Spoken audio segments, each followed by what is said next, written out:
It's not D-Day, DA Day here on RFL. You get it? Really clever. Okay. Earlier in the show, we told you about acting Nassau DA Madeleine Singas. She beat her opponent, Kate Murray. Murray, a lawyer, but she hadn't practiced in more than a decade and isn't an experienced criminal prosecutor. She made a point of it. Jimmy, how important is it, and all you guys have had bosses as DAs, that at one point in their life, they were in a courtroom, that they handled prosecutions, whether they put guys away for really bad stuff, broke up drug rings, whatever the case may be. She made the point that her opponent, that I'm a professional manager. I manage huge things. That's what managing a DA's office is, which is just basically keeping everybody in their lanes, making sure it's about management. How much of it is about law, and specifically criminal law? I think the managerial expertise is important. It's a big office, and you need to know how to manage.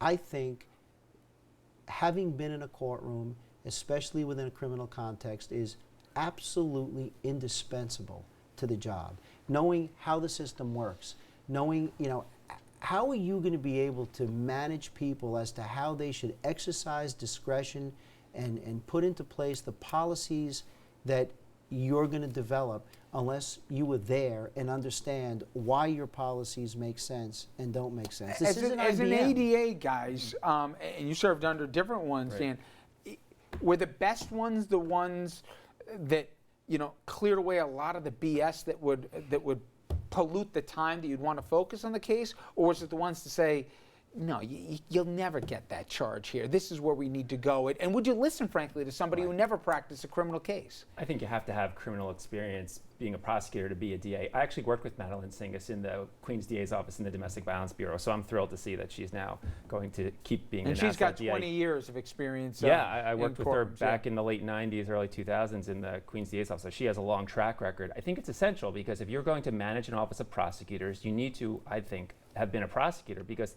it's not something you could just read a book about. It's really trial through, going to court, winning cases, losing cases, seeing what works, seeing what doesn't, managing police, victims, building cases. And you don't get that experience anywhere other than in the courtroom and in the criminal justice world. You agree, right? I agree. It's almost like telling someone, hey, I'm a great manager, so I should be a general in the military.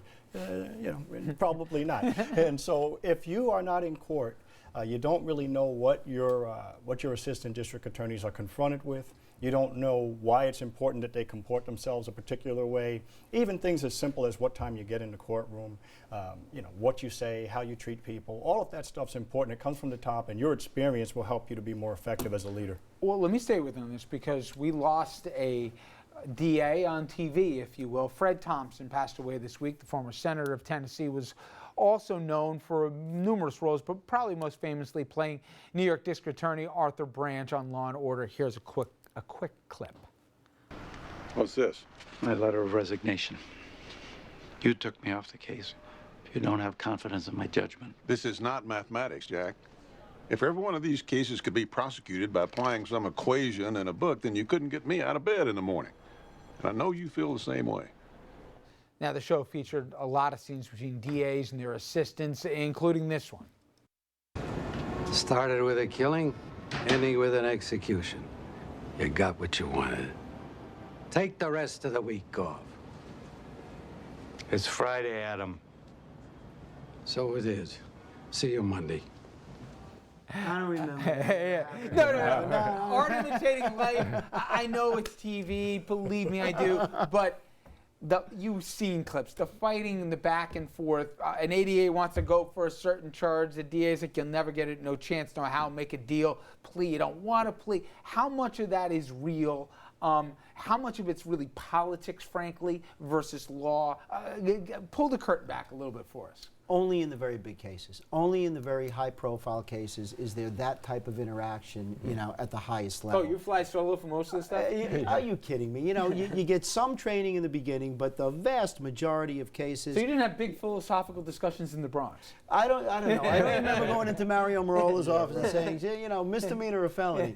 Only in the highest level, and as we, the three of us, we call prosecutors all the time, and Only at the higher level ones you hear things like, look, I got to go talk to my supervisor, it's got to go up the chain. It very rarely does. And quite frankly, Rich, at the end of the day, very often it is a political decision. If it's a high profile case, is what the answer is going to be. And then every once in a while you start talking about the strength of the evidence. Is it also fighting for resources too?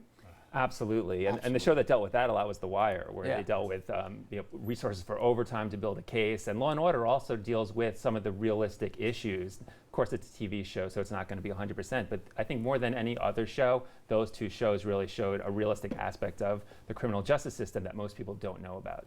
And were DAs, did you dread, was it sometimes like going in the principal's office if you came back with an L instead of a W for a case or whatever? Were the DAs sometimes some of the things you dreaded most having to deal with? You know, I've always found, at least, and I was fortunate, the people I was working for the most part, respected the effort. They knew if you were prepared. But for the most part, we had a good idea. He's not telling you that he never lost. We had, we had a good idea. Had that L. We had a good idea of which cases were cases that you had an issue with and which ones you should get a conviction on. But I don't remember a lot of people going in and arguing with the DA. You know, and saying, hey, here's my resignation, because normally you probably would have an opening. Don't let the door hit you. There'd be an opening. And, the other thing is that basically when we're looking at all of this stuff, it misses the fact that some of the DA's offices are very hands-on. So you may have someone, sometimes a person who's never been in court, who calls the shots even on misdemeanors. So you have assistants who are not able to make decisions on relatively minor cases. We should get back to what Jim was talking about before, where presumably as an adult, as an attorney, prosecutor, we should entrust you with the ability to make decisions. Right. Well, one decision I know is we're out of time. Gentlemen, thank you all very much. Good stuff tonight. I appreciate it. We come back. We got headlines straight ahead. We'll be right back.